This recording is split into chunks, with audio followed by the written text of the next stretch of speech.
Want to know how to check your followers list in Playsee? Well, no worries. In this video, I'm going to show you an easy step-by-step guide on how you can do it.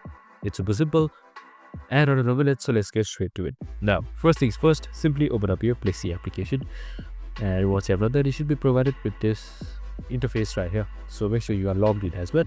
So we have also created a video on how to download and log in and use the Playsee application. So make sure to watch it.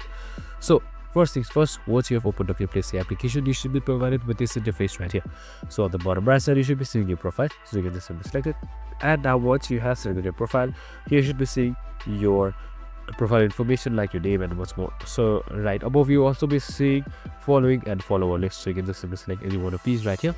So once you've selected it, your followers and following list should be provided right here, and you should be able to see it by clicking them just like this if you have any.